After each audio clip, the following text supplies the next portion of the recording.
Right, okay. Welcome back to the channel and welcome back to a little segment I like to call the story of the game. The game today was Tottenham versus Chelsea in the Carabao Cup Semi-Final, and one half of the Carabao Cup Semi-Finals have concluded before the other has even began. Chelsea have beaten Tottenham 3-0 in aggregate in the end, 2-0 at home, 1-0 away, and I think it was today's game that really highlighted the gap in quality between the two sides. Over the last few weeks, we've started to see a slow build-up of a new beginning at Tottenham since Conte's come in, you know, with a resolute display versus Liverpool, a last-minute goal versus Watford, because that's the sign of a team only on the up. And I think it was tonight's game that really showed, if it wasn't already obvious enough, the massive gap in quality between sides like Tottenham and then sides, you know, Chelsea, City and Liverpool at the top of the league. Tuchel has had 12 months with these players. I think it's been an incredible transformation of the side. They look dominant. They look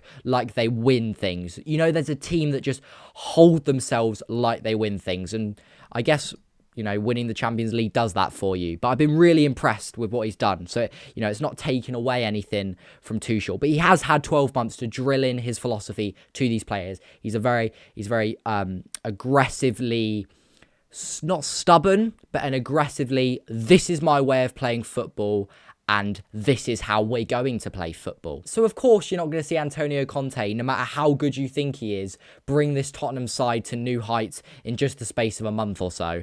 But I think it's becoming increasingly obvious with some of the personnel he has to use. This challenge ahead of him is big, and it's long, and it's not just going to turn over in 3 months, 4 months like we saw Tuchel did and go on to win a domestic trophy, a European trophy. It's just not going to happen. There are some people in that squad that I deem just not good enough. Just not good enough for a club like Tottenham and for a club with the aspirations like Tottenham. Lucas Moura, not good enough. No shots on target today. Terrible decision making. Questionable runs. Matt Doherty, not good enough. Playing left wing back. He's not even a good right wing back. And that's his natural position. What's he doing over there? Tanganga, playing on the right side of a back three. Why? He's just not good enough for this Tottenham team. And I don't doubt Antonio Conte. I don't doubt he's trying to implement his philosophy into the club, how he wants to play football. But at some point, I think you just need to look at the people you've got at your disposal and go, they are not fit enough. They are not of the quality to play the game at a level I need them to play at. And that's the bottom line for me. Tottenham came out bright. They came out positive. They looked like they were at least trying to search for those 2 goals that were going to get them back into the tie. But as Chelsea get into their stride, play the football they want to play and not get sucked in, very good at keeping composed on the ball. And they were just allowed to pass it from the back into the midfield. The midfield looked very composed. Every single one of those players is playing successful passes. It sounds so simple, but no player there gets below 83% pass completion. Every player has got a man to play the ball to, has got a man to play the ball into the midfield, back to the defence. There was no real pressure from Tottenham. They were pressing in ones. Kane didn't look particularly hungry for the ball at times in that first half. There was no cohesion in the press. And Chelsea were just allowed to just keep the ball, really. And it didn't warrant getting back into the game.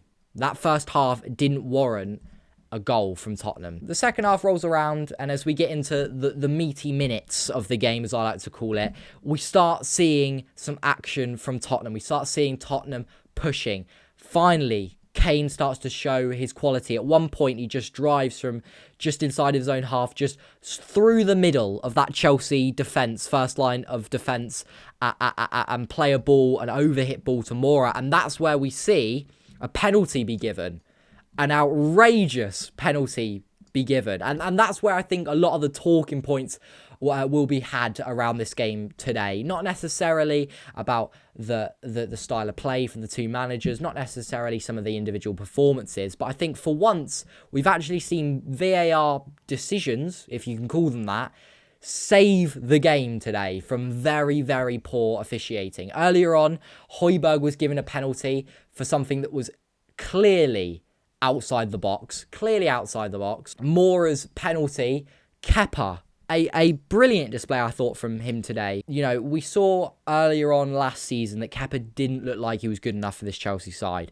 But he's come in, he's playing these cup competitions, and I think he's proven to a lot of people that, look, he is a good goalkeeper. Is he up there with, you know, with Mendy, with Alisson, with Edison, De Gea at times this season? No, he's not. But I think he does go under the radar as a good goalkeeper, and also he's bloody good at penalties, isn't he? So you need him in the cup competitions. But it's a beautiful bit of goalkeeping from Kepa. It's very decisive. It is overhit from Kane, in fairness, but Mora will latch onto that and no doubt, hopefully, score that. So Kepa comes out quick, meets the ball, decides not to go low, goes with his feet and intercepts it brilliantly. It was a brilliant bit of goalkeeping.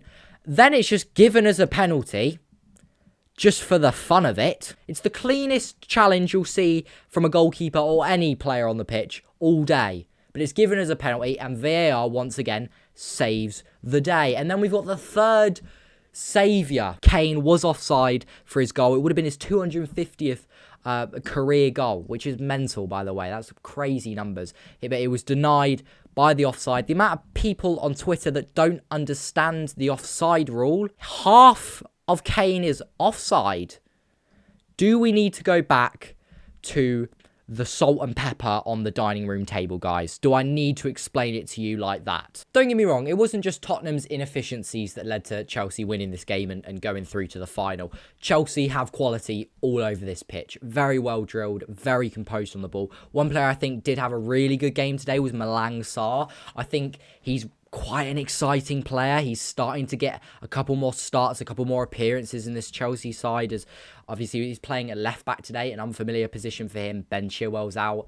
Marcus Alonso, I don't think he's good enough to play at left back consistently for Chelsea. Maybe, you know, he can do a job at left wing back. I think he can be an asset to them at left wing back. Left back, not so much. And I thought he was really strong, Sarr, today. I thought he was really strong in the tackle, moved forward when he needed to.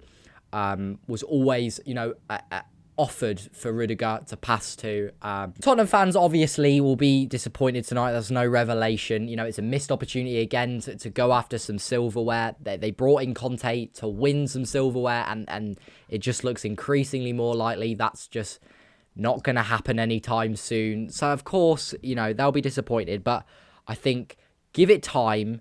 Give Conte some money. I hate to say it. Just give him some money, and he will do well. You know, I don't think he's not gonna win you things without some investment. And this side has already had like good investment. It's had good investment. So it seems silly to say give him money. Just give him more money. But I think you should back the right guy now. You should back the right guy now, and you can't let Conte slip. It's very early to be having these conversations, but it's important that they back him now and they try and push on.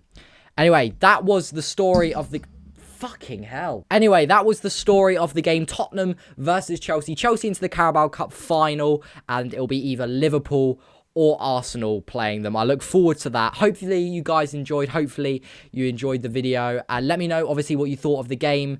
Add things. Tell me you disagree. Tell me you think Tottenham should have won 6-0. Don't know how that would be possible, but comment it. So, thank you very much for watching, and I'll see you in the next video. Might be a Liverpool-Arsenal video.